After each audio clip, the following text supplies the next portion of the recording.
High বন্ধুরা, কেমন আছেন সবাই? আশা করি ভালো আছেন। শেখ বাড়ি রান্নাবান্নায় আপনাদের স্বাগত জানাই। তো আপনাদের জন্য আবার একটা নতুন রেসিপি নিয়ে আপনাদের সামনে হাজির হয়ে গেছি। তো অনেকে কিন্তু লাউয়ের খোসা খায় না, লাউয়ের খোসা ফেলে দেয়। তো লাউয়ের খোসা দিয়েও যে এত খুব সুন্দর একটা রেসিপি করা যায়, সেটাই আপনাদের সঙ্গে শেয়ার করব। তো ভিডিওটি না টেনে প্রথম থেকে শেষ পর্যন্ত দেখতে থাকুন, আর ভালো লাগলে অবশ্যই চ্যানেলটিকে সাবস্ক্রাইব করুন। তো চলুন রেসিপিটি শুরু করি। এখানে লাউয়ের খোসাগুলো একটা পাত্রের মধ্যে আমি নিয়ে নিয়েছি। তো লাউয়ের খোসাগুলোকে আমি কেটে নেব। তো আমি বটিতে করে লাউয়ের খোসাগুলোকে কেটে নেব।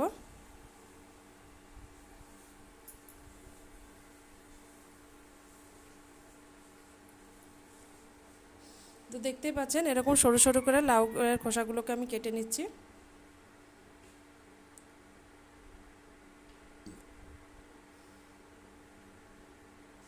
এখন এরকম সাইজে দুটো আলুও নিয়ে নিয়েছি, আর আলুগুলোকেও একদম লাউয়ের খোসার মতনই সরু সরু করে কেটে নেব।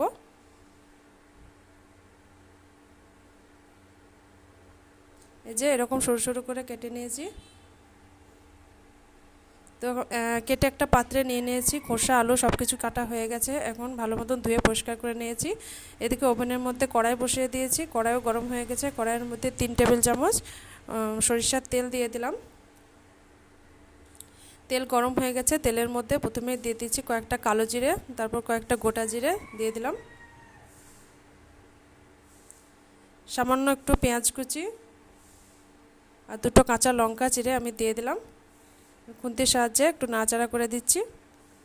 তারপর কেটে রাখা লাউয়ের খোসা আলু সব কিছুকে আমি কড়াইয়ের মধ্যে দিয়ে দিলাম। এবং খুন্তির সাহায্যে সবগুলোকে ভালো মতো একটু নাড়াচাড়া করে দিচ্ছি।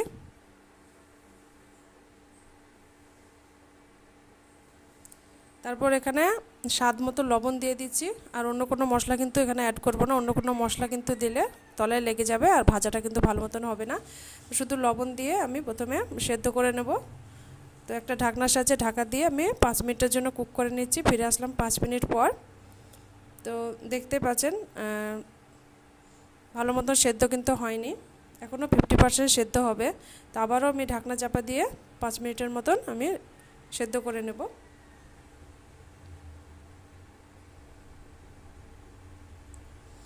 তো 5 মিনিট হয়ে গেছে, ঢাকনা উঠিয়ে দেখে নেব।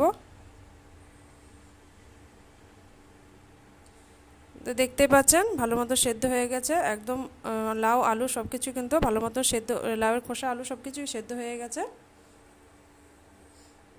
এখন সব শুকনো মশলাগুলো অ্যাড করব। ওখানে হাফ টেবিল চামচ হলুদ গুঁড়ো দিয়ে দিলাম, হাফ টেবিল চামচ জিরে গুঁড়ো, হাফ টেবিল চামচ ধনে গুঁড়ো আর হাফ টেবিল চামচ লঙ্কা গুঁড়ো দিয়ে দিচ্ছি। সবগুলোকে ভালো মতন একটু মিশিয়ে নেব। আর এখানে 2 থেকে 3 মিনিট আমি নাড়াচাড়া করে নিয়েছি, যাতে মশলার কোনো কাঁচা গন্ধ না থাকে।